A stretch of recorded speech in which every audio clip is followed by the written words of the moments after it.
Assalamualaikum warahmatullahi wabarakatuh. Pertama-tama yang terhormat kepada dosen pengampu Ibu Nina Agustianingrum MPD dan teman-teman yang menyaksikan.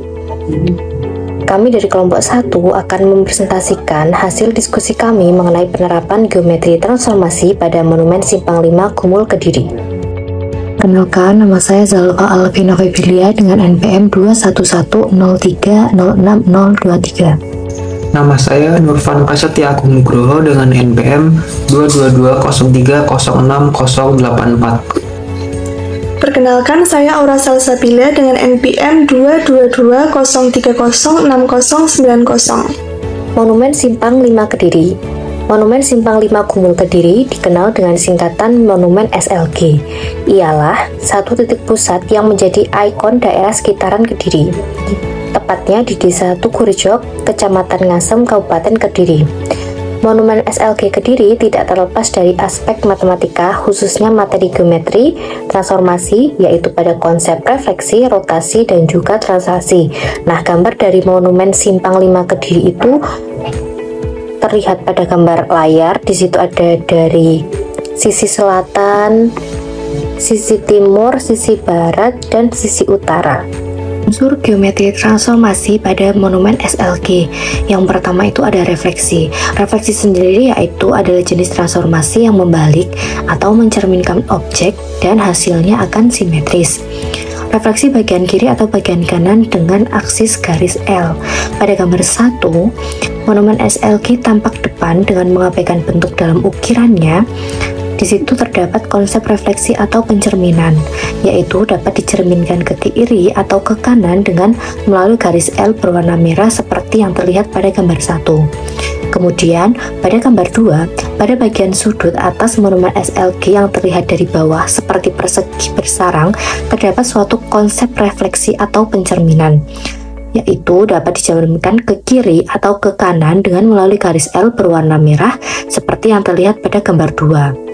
Pada gambar 3, apabila masuk ke dalam monumen SLG akan terlihat bagian dalam monumen SLG. Nah, di situ ada konsep transformasi yaitu refleksi atau pencerminan dan dapat dicerminkan ke kiri atau ke kanan dengan melalui garis L berwarna merah seperti yang terlihat pada gambar 3. Unsur geometri transformasi pada monumen SLG. Di situ ada refleksi, di mana refleksi perbagian terhadap sumbu garis berwarna merah. Pada gambar 4 terlihat bahwa tampilan atas monumen SLG yang memiliki atap berbentuk persegi dengan kubah atau dom di bagian tengah atap, di mana kubah itu dikelilingi oleh atap datar berbentuk huruf L. Di situ terdapat konsep transformasi yaitu refleksi atau biasa disebut dengan pencerminan. Ada 4 garis refleksi yang bisa menjadi sumbu pencerminannya. Sumbu vertikal dapat dicerminkan ke kiri atau ke kanan melalui garis berwarna merah. Sumbu horizontal dapat mencerminkan ke atas atau ke bawah. Kemudian ada sumbu garis miring pojok kiri atas pojok kanan bawah dan sumbu garis pojok kanan atau pojok kiri bawah yang dapat dicerminkan dan membalik objeknya secara simetris. Unsur geometri transformasi pada monumen SLG yang pertama itu ada refleksi bagian kiri atau bagian kanan dengan aksis garis L. Yang kedua ada refleksi bagian atas atau bagian bawah dengan aksis garis K. Yang ketiga ada refleksi perbagian terhadap sumbu garis putus-putus berwarna merah. Pada gambar 5, gambar paling atas yaitu pada gambar upin lantai pintu masing-masing sisi monumen SLG terdapat konsep refleksi atau pencerminan, yaitu dapat dicerminkan ke kiri atau ke kanan pada garis L. Kemudian dapat juga dicerminkan ke atas atau ke bawah dengan garis K. Gambar yang paling bawah yaitu pada upin lantai bagian dalam monumen SLG terdapat refleksi pembagian terhadap sumbu garis putus-putus berwarna merah. Di situ ada 4 garis refleksi yang bisa menjadi sumbu pencerminan. Sumbu vertikal dapat mencerminkan ke kiri atau ke kanan melalui garis berwarna merah. Sumbu horizontal dapat dicerminkan ke atas atau ke bawah.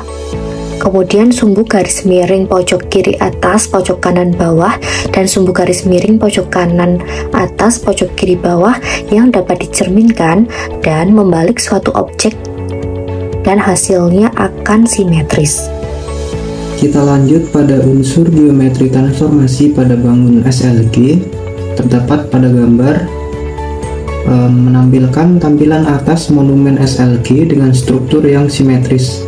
Nah, dalam konteks matematika, gambar ini menunjukkan konsep rotasi, yaitu perputaran suatu objek dengan pusat tertentu.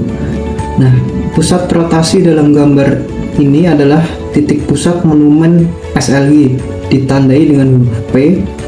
Semua elemen di sekitar monumen berotasi dengan titik ini sebagai porosnya. Nah, pada gambar menunjukkan rotasi sebesar 90 derajat searah jarum jam atau berlawanan arah jarum jam.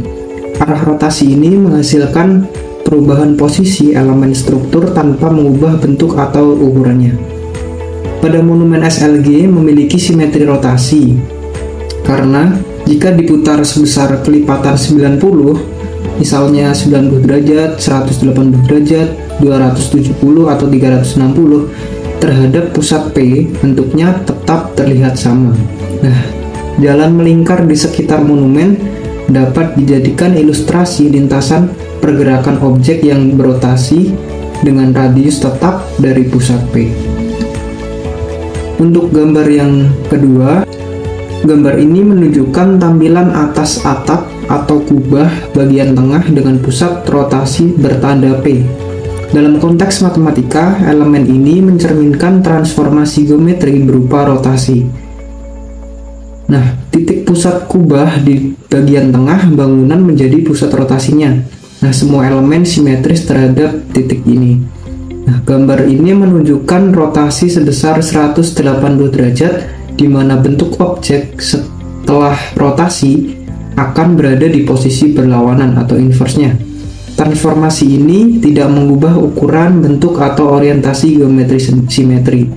Atap ini memiliki simetri rotasi karena jika diputar sebesar 180 derajat, bentuknya tetap terlihat identik, mencerminkan sifat geometris yang konsisten. Pola ini menjelaskan konsep rotasi dan simetri rotasi yang sering digunakan dalam pemecahan masalah geometri. Untuk gambar yang berikutnya, ini menunjukkan bagian dalam monumen SLG dengan kerangka kubah di bagian atasnya.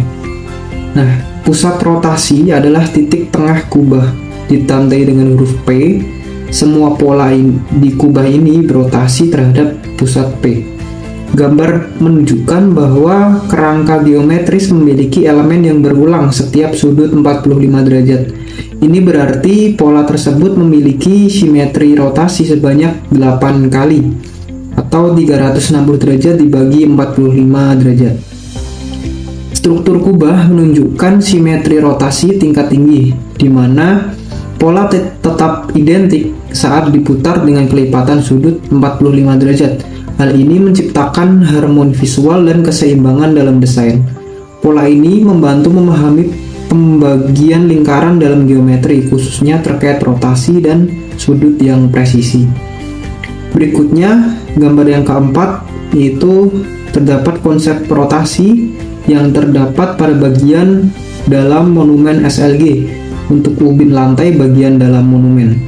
Nah, rotasi sendiri, pola di lantai ini menunjukkan adanya simetri rotasi, di mana gambar seperti pada bentuk berlian atau bintang diputar sebesar 90 derajat dengan titik pusat di titik P. Nah, ini terlihat dari distribusi simetris motif bintang dan garis-garis melingkar di sekelilingnya. Titik pusat rotasi atau titik P menjadi pusat polanya, di mana semua elemen rotasi terhubung membentuk struktur melingkar yang harmonis. Arah rotasinya, panah merah dalam lingkaran, memberikan ilustrasi bahwa rotasi terjadi searah atau berlawanan arah jarum jam. Nah, menunjukkan simetri yang konsisten di setiap kuadrannya.